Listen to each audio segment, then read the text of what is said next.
नमस्ते दोस्तों, आपका स्वागत है हमारे YouTube चैनल कृष्ण भक्ति में। आज हम सुनेंगे धर्मराज की कहानी। तो आइए शुरू करते हैं।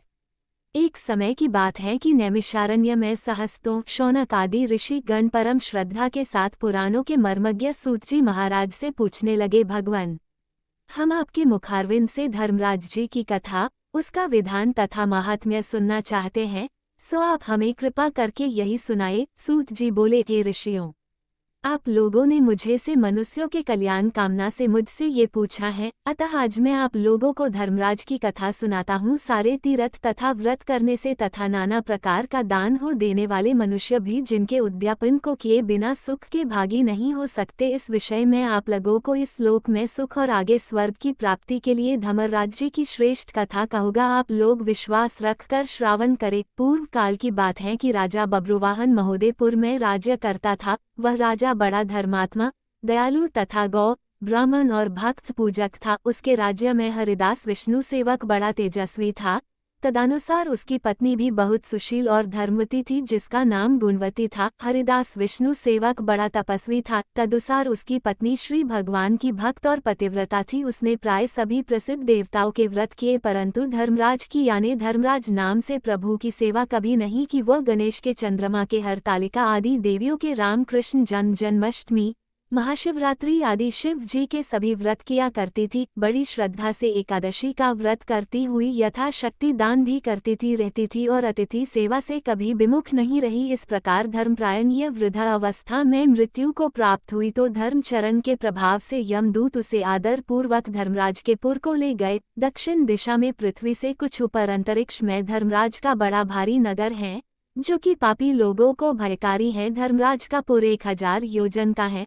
वह चौकोर है तथा उसके 4 आधार है तथा वह नाना प्रकार के रत्नों से शोभायमान। काय मनुष्य जो पुण्य भोगने को गए हैं, निवास कर रहे हैं, स्थान स्थान पर गीत सुनाई दे रहे हैं और बजे बज रहे हैं। उस नगर के 7 कोट हैं। उसके बीच में महासुंदर धर्मराज जी का मंदिर है। वह रत्नों से बना हुआ है और अग्नि बिजली बाल सूर्य के समान चमक रहा है। उसके दरवाजों की पेड़ियां स्फटिक मणि की है, हीरों की कड़ियों से आंगन चमक रहा है। उसके मध्य में अनुपम सुंदर सिंहासन पर धर्मराज भगवान विराजमान है। उनके पास चित्रगुप्त जी का स्थान है, जो कि मृत प्राणियों के पाप का लेखा भगवान धर्मराज को सुनाया करते हैं। यमराज के दूत गुणवती को बहा ले गए। उनको देखकर वह भयभीत होकर कांपने लगी। नीचे मुख किए खड़ी गई। चित्रगुप्त जी ने उनके पूर्व जन्म के किए हुए पाप पुण्य का लेखा जोखा पढ़कर सुनाया। धर्मराज जी उस गुणवती की हरिहर आदि सब देवों में तथा अपने पति में भक्ति देखकर प्रसन्न हुए, पर कुछ उदासी भी उनके मुखमंडल पर झलकती हुई गुणवती को दिखाई दी। धर्मराज जी को उदास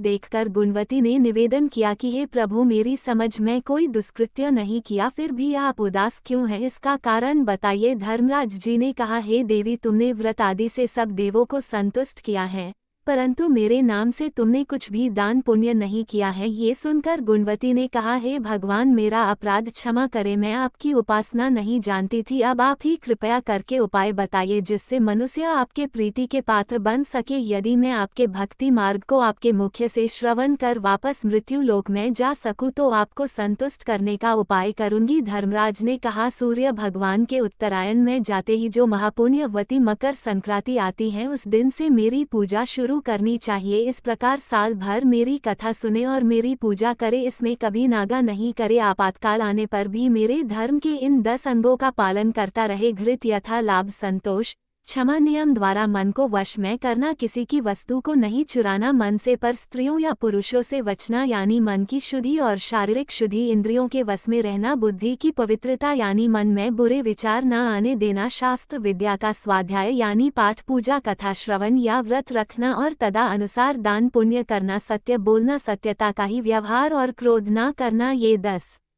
धर्म के लक्षण हैं। और मेरी इस कथा को नियम से सदा सुनता रहे, पढ़ता रहे और यथाशक्ति दान पुण्य तथा परोपकार करता रहे। जब साल भर बाद फिर मकर संक्रांति आवे तब उद्यापन कर दे। सोने की या असमर्थ हो तो चांदी की मूर्ति बनवा में किसी विद्वान ब्राह्मण के द्वारा पूजन हवन आदि करे। मूर्ति की प्राण प्रतिष्ठा कर पंचामृत से स्नान करा, षोडशोपचार से उसकी पूजा करे, साथ में चित्रगुप्त जी की भी पूजा करे। वह सफेद काले तिलों के लड्डू का भोग लगावे। हमारी पूर्ण पुष्टि के लिए ब्राह्मण को भी भोजन करावे और बौस की छावरी में 5.25 सेर धान्य जवार जो मुक्ता तुल्य मानी है, किसी मंदिर या ब्राह्मण को भेंट करे, स्वर्ग में चढ़ने के लिए सोने या चांदी की नसेनी धर्मराज मंदिर में दान करे। इसके साथ ही सुंदर बानी हुई सैया, मुलायम गद्दा तथा रजाई और तकिया हो। इसके अलावा कंबल, पादुकाएं, लकड़ी या डंडा, लोटा, डोल, 5 कपड़े भी धर्मराज के निमित्त और यदि समर्थ हो तो श्वेत, काली या लाल गाय चित्रगुप्त के निमित्त धर्मराज मंदिर में दान करना चाहिए।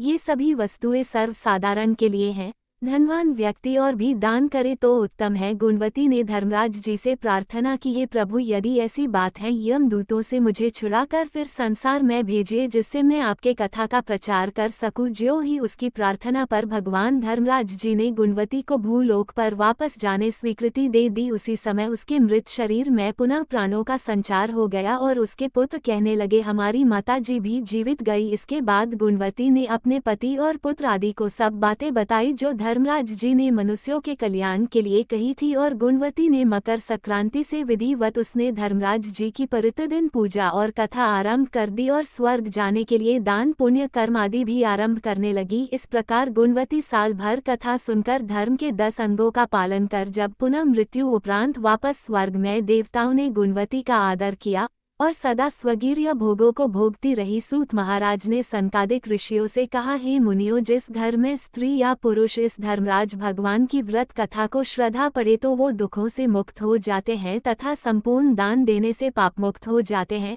इसमें कोई संशय की बात नहीं है कि मृत्यु काल में यमदूत जो लेने आते हैं वो भी उसको आदर पूर्वक ले जाते हैं और धर्मराज भी उसे सदा सुखी रखते हैं। यदि उन मनुष्य के कुछ पाप बाकी हो तो शीघ्र ही पापनाश का उपाय बताकर शीघ्र ही पाप मुक्त कराने में सहायक बन जाते हैं। गरुड़ पुराण आदि में लिखा है, पापी लोगों को यमदूत भयानक यातनाएं देते हुए ले जाते हैं, परंतु धर्मराज जी की कथा व दान पुण्य धर्मराज मंदिर में करते हैं वो मनुष्य यमपुरी में भी कष्ट नहीं पाते हैं, वो मनुष्य शीघ्र ही स्वर्ग तथा मोक्ष को प्राप्त होते हैं।